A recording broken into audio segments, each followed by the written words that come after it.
Nobody can stop this flow. Hallelujah. Hallelujah. ఆదికాండం 16వ అధ్యాయం 11వ వచనం. ఆదికాండము 16వ అధ్యాయం 11వ వచనం. మరియు యెహోవా దూత, ఇదిగో యెహోవా నీ మొరను వినెను, నీవు గర్భవతివై ఉన్నావు, నీవు కుమారుని కని అతనికి ఇష్మాయేలు అను పేరు పెట్టుదువు. సేమ్ ఎగ్జాక్ట్లీ అవే వర్డ్స్ చూడండి. కాకపోతే నువ్వు ఆల్రెడీ ఇక్కడ గర్భవతి అయి ఉన్నావు, అక్కడ నువ్వు గర్భవతి అయి కుమారుని కంటావు. సరే, ఇంతకీ అతనికి ఇష్మాయేల్ అని పేరు పెడతావు. ఇంకా ప్రభు పంపించిన వర్తమానం ఏంటో అది కూడా విందాం. 12వ వచనం. ఆదికాండం 16వ అధ్యాయం 12వ వచనము. అతడు అడవి గాడిద వంటి మనుష్యుడు, అతని చేయి అందరికిని, అందరి చేతులు అతనికిని విరోధముగా నుండును. అతడు తన సహోదరులందరి ఎదుట నివసించునని దానితో చెప్పగా. చాలండి. అక్కడ అతడు ఎటువంటి వాడని చెప్తున్నారు? అడవి గాడిద వంటి వాడు, లేదా అడవి గాడిద వంటి మనుష్యుడు. పలుకుదాం అన్నమాట. అతడు ఎటువంటి వాడు? అడవి గాడిద వంటి మనుష్యుడు. అతడు చూడండి, మరియమ్మతో కూడా నువ్వు ఆయనకి ఇమ్మానుయేల్ అని పేరు పెడతావు అని చెప్తున్నప్పుడు అతడు ఎవరని చెప్పారు? యేసు అని పేరు పెట్టు, ఇమ్మానుయేల్ అని పేరు పెడతా, ఇవన్నీ చెప్తున్న సమయం అతడు ఎవరు? యేసు ప్రభు ఎవరు? లోకరక్షకుడండి. లోకరక్షకుడు.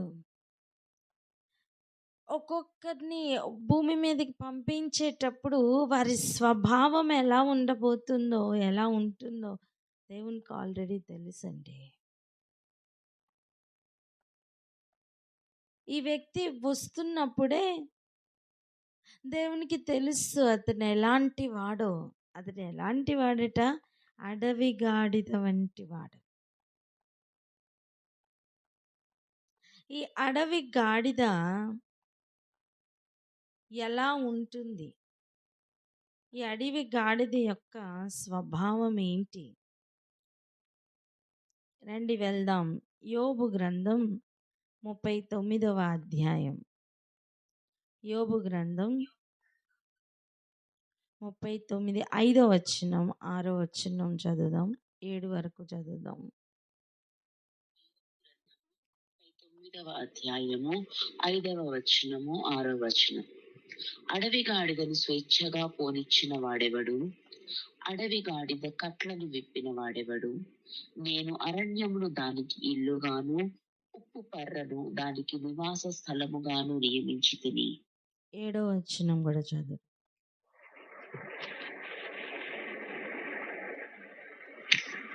7, 8 కూడా చదువురా. పట్టణపు కోలాహలమును అది తిరస్కరించును, తోలువాని కేకలను అది వినదు. పర్వతముల పంక్తియే దానికి మేత భూమి, ప్రతి విధమైన పచ్చని మొలకను అది వెతుకుకొనును. చాలు. అతడు అడవి గాడిద వంటి వాడు. ఎవరు? ఇష్మాయేల్. చెప్దాం, అతడు ఎలాంటి వాడు? అడవి గాడిద వంటి వాడు. ఎవరు? ఇష్మాయేల్ అండి. అతనికి, అతని సహోదరులకి ఎప్పుడు కూడా విరోధమే. గ్రహిస్తున్నారా? అతనికి, అతని సహోదరులకి ఎప్పుడు విరోధమే. వారి చేయి ఒకరికొకరికి విరోధంగానే ఉంటుంది. సరే, అడవి గాడిద యొక్క స్వభావం గురించి ఇక్కడ ప్రభు చెప్తున్నారు. అడవి గాడిద ఎటువంటిది? పట్టణ కోలాహలం నది తిరస్కరిస్తుంది. పట్టణంలో కోలాహలం అంటే ఏంటి? ఒక పట్టణంలో కోలాహలం ఎందుకు వస్తుంది? దానికి ఇష్టం ఉండదండి. ఒకరు సంతోషంగా ఉంటే దానికి ఇష్టం ఉండదండి. ఎందుకు? సహోదరులతో విరోధ భావం, దానికి ఇష్టం ఉండదు.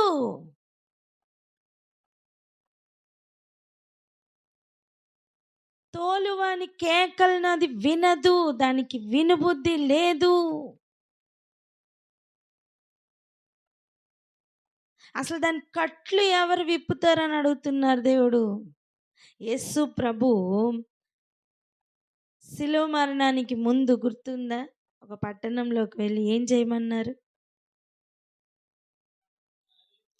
గాడిదని చూసి దాని కట్లను విప్పి తీసుకొని రమ్మన్నారు. హల్లెలూయా. అండ్ ఆ గాడిద మీదకి ఎవరు ఎక్కారు? యేసయ్య ఎక్కారు. గాడిద వేరు, అడవి గాడిద వేరు. చెప్పండి.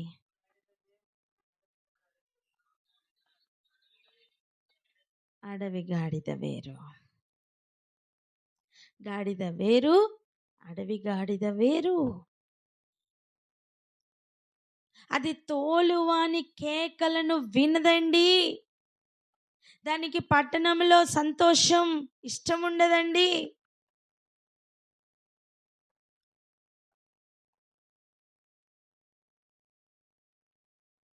పర్వతంలో ఉన్న మేత దానికి దొరుకుతుంది. ప్రతి విధమైన పచ్చని మొలకని అది వెతుక్కుంటూ తింటూ ఉంటుంది. పచ్చని మొలక వచ్చిందా దానికి ఆహారమే.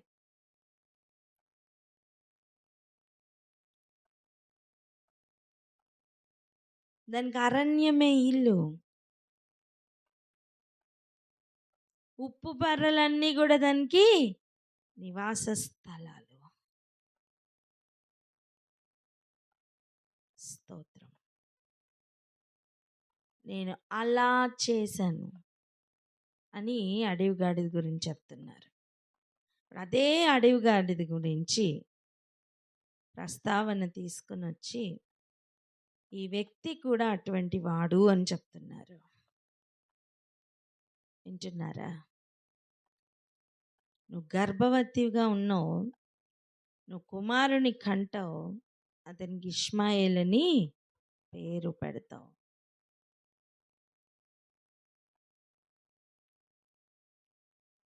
అతడు ఎటువంటి వాడు? అడవి గాడిద వంటి వాడు, అటువంటి మనుష్యుడు. ఇప్పుడు ఈ క్వాలిటీస్ అన్నీ వీడికి ఉంటాయి. ఎవరికి? ఇష్మాయేల్కి. ఈ క్వాలిటీస్ అన్నీ ఎవరికి ఉంటాయి? ఈ వ్యక్తికి ఉంటాయి. అందుకే అతని చేయి అందరి చేతులు అతనికి విరోధముగా ఉంటాయి. కారణం ఏంటి? ఈ స్వభావాలు క్యారీ చేస్తూ ఉంటాడు.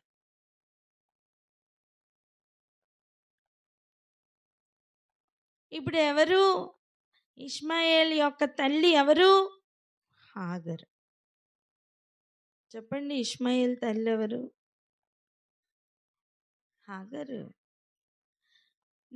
ఇప్పుడు ఆయన సంతానం పెరుగుతుందనే చెప్తున్నారు, తగ్గుతుందని ఏం చెప్పట్లా. వింటున్నారా? అతని సంతానం ఏంటి? పెరుగుతుందండి. అది ఎక్కువనే ఉంటుంది. అంటే అడవి గాడిదలు ఎక్కువ ఉంటాయి. చెప్పండి, అర్థమైందా? గాడిద అని తిట్టడం కాదు, అడవి గాడిదలు ఎక్కువ ఉంటాయి. గుర్తుపట్టే. పట్టణంలో సంతోషం, ఈ అడవి గాడిదలకి టెన్షన్ పుడుతుంది.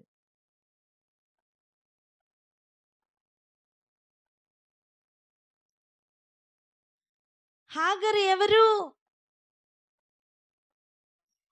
దాసి. ఇష్మాయేల్ ఎవరు? దాసి కుమారుడు. దాసిని దాసి కుమారుని ఏం చేయాలి? గలతీ పత్రిక 4వ అధ్యాయం.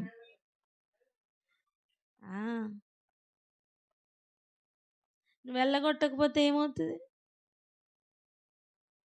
అది నిన్ను వెళ్ళగొడుతుంది. వెరీ సింపుల్, అది నిన్ను వెళ్ళగొడుతుంది. దాసిని దాసి కుమారుని వెళ్ళగొట్టాలి.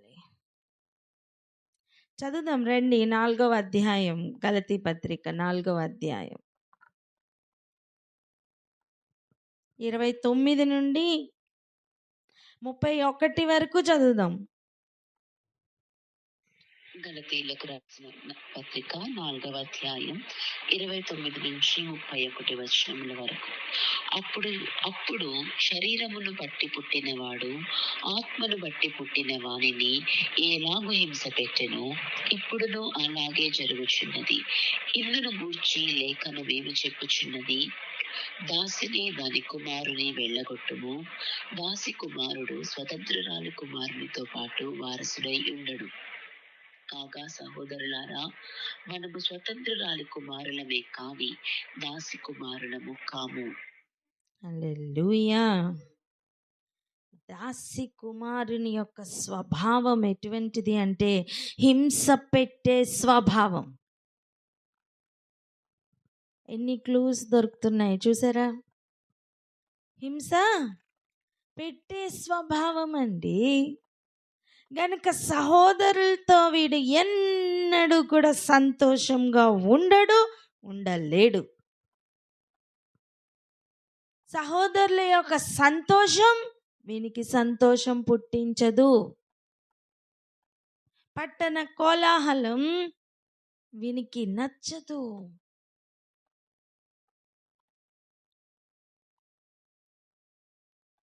వాక్యం ఏం చెప్తుంది? దాసిని దాసి కుమారుని వెళ్ళగొట్టుము.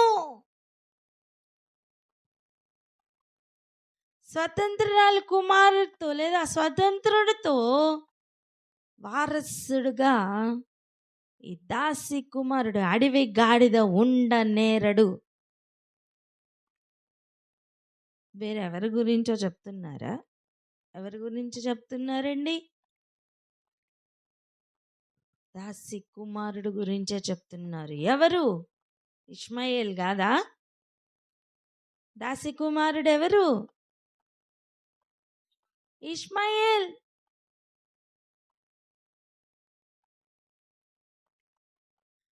వాగ్దాన పుత్రులతో దాసి కుమారులు ఉండనేరరు.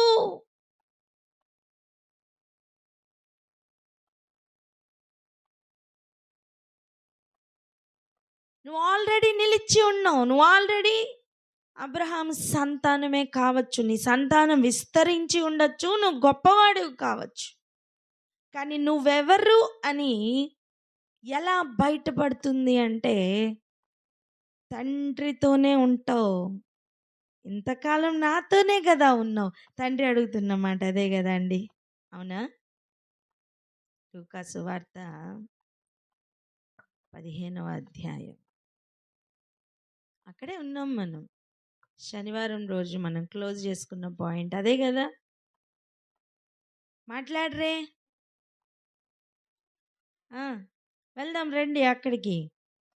లూకా సువార్త 15వ అధ్యాయం. కొన్ని మర్మములు బయటకు వస్తున్నప్పుడు సంతోషం ఎలా ఉంటుందో తెలుసా?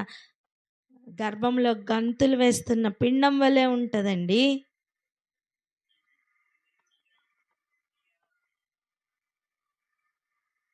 దాసి కుమారులకైతే నచ్చదు. దాసి కుమారులు ఎవరున్నారు ఇక్కడ? ఉన్నారా? మరి గంతులు వేసుకుందాం. హల్లెలూయా. ఎవరు ఆపలేరు మిమ్మల్ని. ఎవరు ఆపగలరు? వాక్యంలో ఉన్న ఆనందం, వాక్యంలో ఉన్న జీవం, సంతోషం మిస్ అవ్వద్దండి. ఎవరే కానీ మిస్ అవ్వద్దు. మిమ్మల్ని ఆపుతున్న దుప్పట్లు ఉంటే వాటిని విసిరిగొట్టండి. మిమ్మల్ని ఆపుతున్న మంచాలని చూసి అసహించుకోండి. అయిపోయింది నీతో నాకు పని అని చెప్పండి. నిద్రపోయిన సమయం అయిపోయిందని చెప్పండి.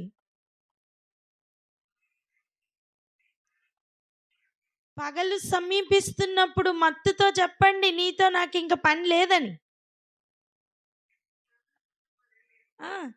రక్షణ మరి సమీపంగా ఉంది గనుక చీకటిని, మత్తును, కార్యాలను విడిచిపెట్టి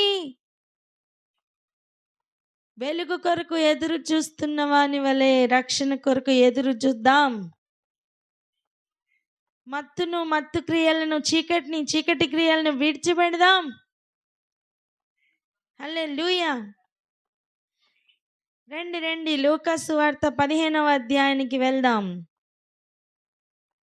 అక్కడ తండ్రి తన కుమారుడితో, ఏ కుమారుడితో? పెద్ద కుమారుడితో చెప్తున్నారు, కోపపడి లోపలికి వెళ్ళడం ఇష్టం లేని కుమారునితో. 27వ వచనం నుండి చదువుదాం. ఆ ఫీల్ ఎలా ఉందో చూడండి పెద్ద కుమారునికి.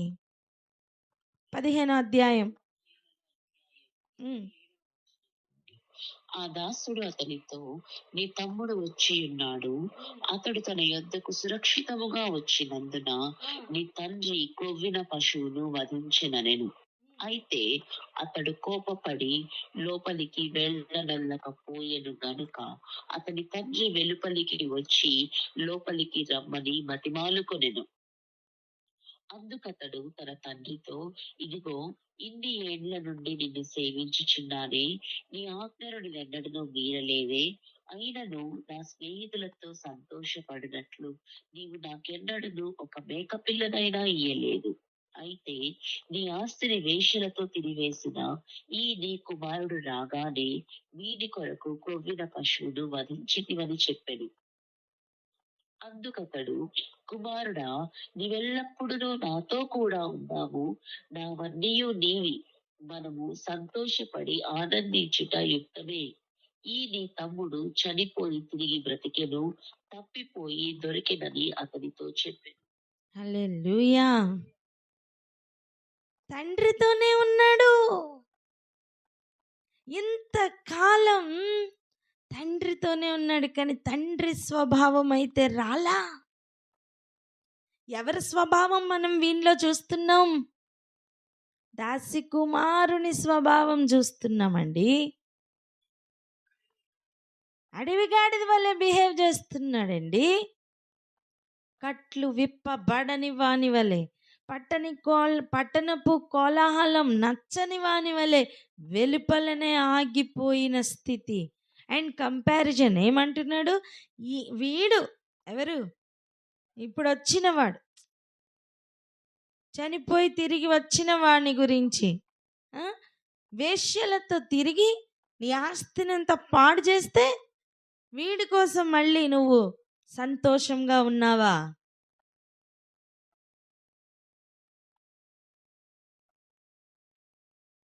వీని కొనుక్కు ఇప్పుడు విందు చేస్తున్నావా? ఇన్ని ఏండ్లలో నా కోసం నువ్వు ఎప్పుడైనా సంతోషపడ్డావా? ఎప్పుడైనా నీ స్నేహితులతో ఎంజాయ్ చేయని చెప్పి నా కోసం ఏమైనా చేసావా? అన్ని పాడు చేసుకొని వచ్చిన వీని కొరకు కొవ్విన పశువును వధించవే అని విరోధముగా మాట్లాడుతూ అక్కడ ఆగిపోయాడు. ఇప్పుడే చెప్పండి, సహోదరులకి విరోధంగా ఉండేవాడు ఎవరు? అడవిగాడిది కాకపోతే? ఒకే తండ్రికి పుట్టినా సరే, ఈరోజు గమనించండి, ఒకే తండ్రి నుంచి మనం కూడా వచ్చాం. మనం ఎవరో మనకి తెలీదు, మనం ఎట్టి ఆత్మను కలిగి ఉన్నామో మనకి తెలీదు. మన బుద్ధి ఎప్పుడు బయటపడుతుందంటే,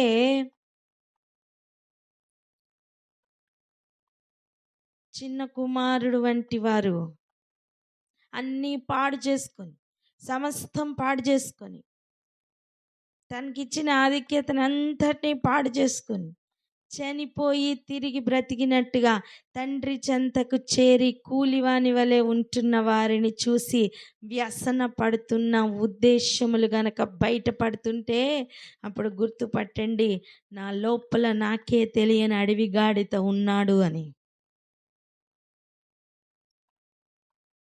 పట్టణ కోలాహలం నచ్చట్లేదా? నా లోపల నాకే తెలియని ఒక అడవి గాడిద ఉన్నాడు. నేను ఒక ప్రశ్న అడగనా? ఇప్పుడు ఇంకొక పాపి వచ్చాడనుకోండి,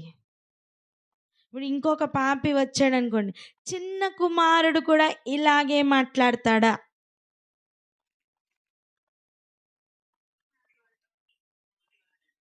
పోనీ ఇస్సాకు మాట్లాడతాడా?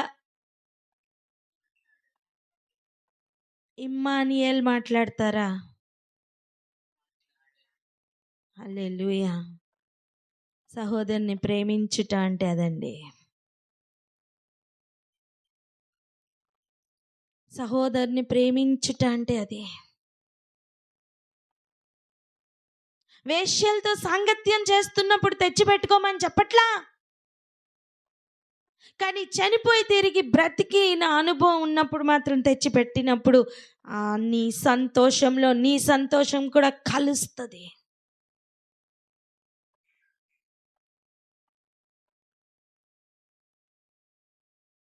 ఒకసారి బాప్తిస్మం ఇచ్చిన యోహాను అంటున్నాడు, ఏమనంటే పెండ్లి కుమార్తె కలిగిన వాడు పెళ్లి కుమారుడు.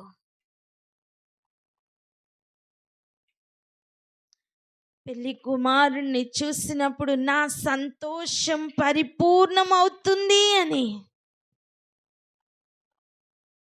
హల్లెలూయా.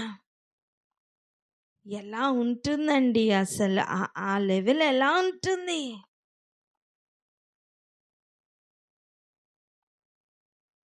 తండ్రికి ఏది ఇష్టమో, పరలోకంలో ఏది సంతోషమో అది నీకు కూడా సంతోషమై మారుతుందా లేదా అని చెక్ చేసుకో. నీ లోపల ఉన్నవాడు దాసి కుమారుడు స్వభావం ఉందా లేదా స్వతంత్రురాలి కుమారుని స్వభావం ఉందా ఈరోజే తేలిపోతుంది. నువ్వెవరో నీకు తెలుస్తుంది. చాలా చాలా రాగా ఉంది కదా వాక్యం, చాలా పచ్చిగా ఉంది కదా, చాలా కఠినంగా ఉంది కదా. మనం ఎవరో మనకు తెలుస్తుంటే ఎలా ఉందండి? ఈరోజు ప్రభు ఎందుకు ఈ విషయాలు నీతో సూటిగా మాట్లాడుతున్నారు?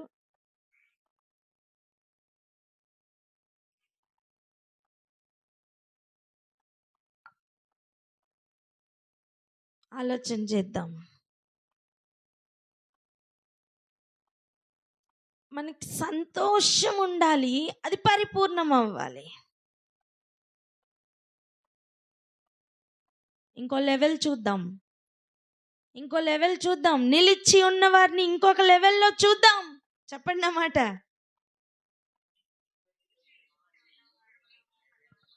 ఇంకొక లెవెల్ ఆఫ్ నిలిచిన వారిని చూద్దామండి. ఆమేన్. వస్తున్న వారిని చూసి ఎలా ఫీల్ అవ్వాలో, ఎలా ఫీల్ అవుతున్నారో నిలిచి ఉన్న వారిని ఇంకొక లెవెల్లో మనం చూద్దాం. చదవండి, యోహాను రాసిన సువార్త 3వ అధ్యాయం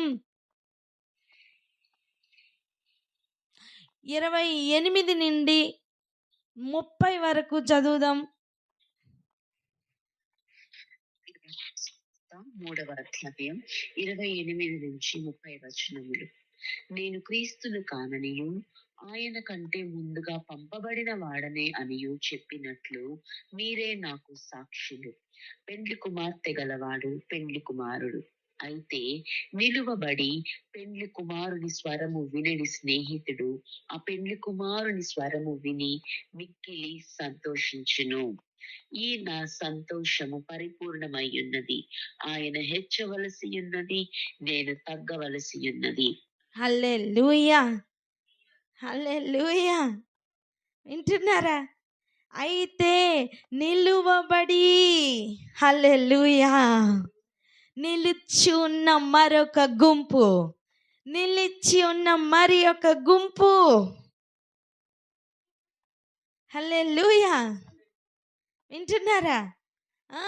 పట్టణ కోలాహలం నచ్చని ఒక గుంపు కాదు ఇది. పట్టణ కోలాహలంను చూసి సంతోషం పరిపూర్ణమవుతున్న గుంపు ఇది. ఆమేన్, ఆమేన్. ఏ లెవెల్ బాగుంది, ఏ లెవెల్ బాగుంది.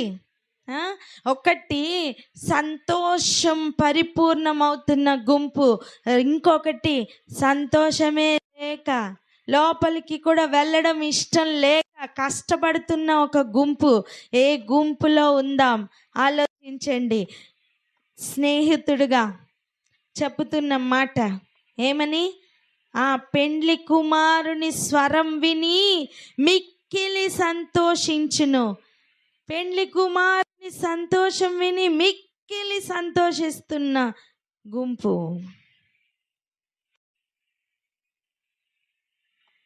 ప్రార్థన చేసుకుందాం. మనం ఏ గుంపులో ఉన్నామో ఆలోచన చేసుకుందాం, ప్రార్థన చేసుకుందాం. మిగిలిన విషయాలు రేపటి దినాన్ని చూసుకుందాం అక్క.